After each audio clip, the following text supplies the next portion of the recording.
Thank you, Madam Chairwoman. Dear colleagues, this debate today is very timely. It concerns the positive opinion of the Parliament on the first emergency relocation mechanism. But, as you know, the Commission is adopting a new package on migration which will be officially presented tomorrow to you. As I have repeatedly said to you, this Commission and me, personally, we are committed to accelerate and enhance our actions to face the migratory challenges, which is a European one. The proposal for the emergency relocation of persons in clear need of international protection from Italy and Greece is an important part of the measures we are already putting in place to address this unprecedented situation. Therefore, allow me to express my appreciation to our rapporteur, who has led discussions on this complex file in a very constructive and engaging manner. The aim of this proposal is twofold: relieve the pressure from Italy and Greece and ensure a dignified treatment of the persons concerned. The Commission welcomes the approach you propose to take. The interests of the applicants should match as much as possible with those of the Member States. The system has to be implemented in such a way as to create a win-win situation and to prevent secondary movements. This is why, in deciding to which Member State an applicant should be relocated, specific account should be given to the qualifications and characteristics of the applicant, such as language skills and other individual indications based on family, culture or social ties which could facilitate their integration. At the same time, our aim is to have something as simple and as efficient as possible in order to ensure these persons can be relocated as quickly as possible.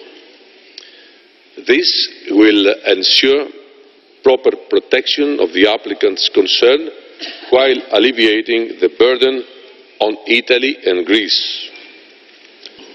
Special needs of asylum applicants, including health, should be of primary concern, and the best interests of the child should always be a primary consideration. Member States in general made considerable efforts to show solidarity and agreed to the relocation of 40,000 persons over 2 years, and as a first step to the relocation of 32,256 persons. I am confident that Member States will update their figures by the end of this year so as to reach 40,000, in line with the commitment that they have taken. But we should be able to feel proud as soon as the results will be achieved. The refugees crisis is a reality, and none can pretend that it does not concern us all. Such results would not have been thinkable only a few months ago. Indeed, it is the first time that Member States have collectively and not just bilaterally agreed to relocate persons in clear need of international protection. It is now of utmost importance to proceed quickly to the implementation of the scheme, including by the establishment of the hotspots. I am personally engaged in ensuring an accelerated and effective rollout of the hotspots as soon as possible, and certainly before the decision enters into force.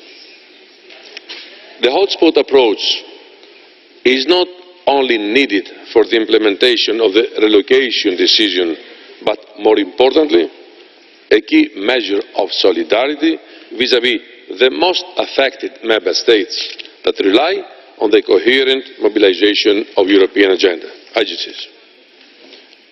EASO will support in the processing of asylum applications and the registration of migrants.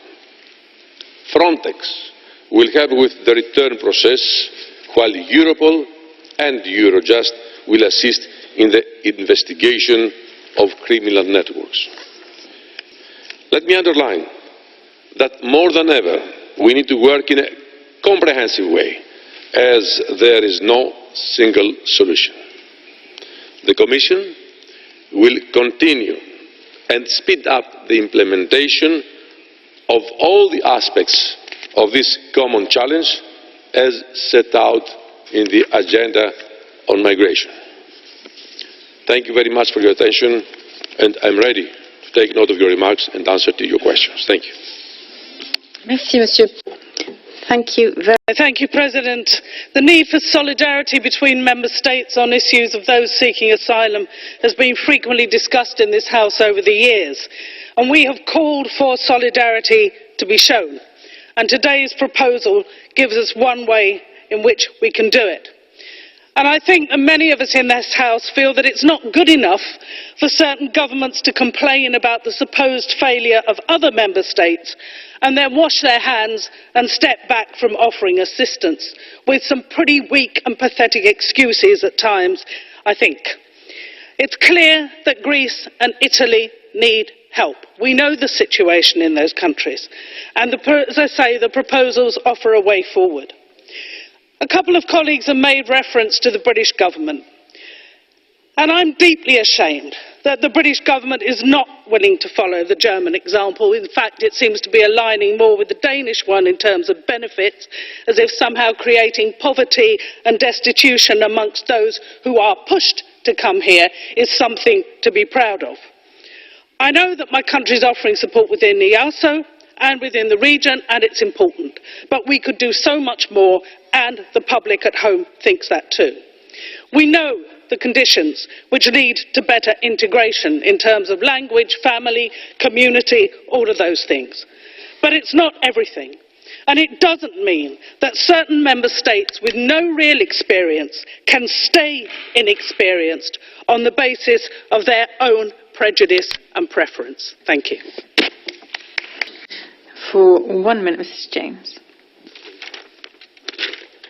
The overwhelming surge in migration over this summer months, principally from conflict zones where EU interference was a major contributory cause, requires resolution. That's without doubt, but not resolution at any cost to provide a short-term fix. The European continent is now a magnet for this migration surge, with Italy and Greece at the forefront. We all know that. Yes, it needs addressing, but fast-track dispersal is just too high risk, given the global conflict and security situation that exists currently. Migrant well-being should not come at the cost of EU citizens' well-being, specifically threats where the potential terrorists, as we've already seen, can enter countries unhindered and unchecked and move around the continent, as will be the case with this mechanism. This is a short-term, knee-jerk response to solving a problem with a quick fix, rather than addressing the origins, including existing causal EU policies. That's what needs to happen.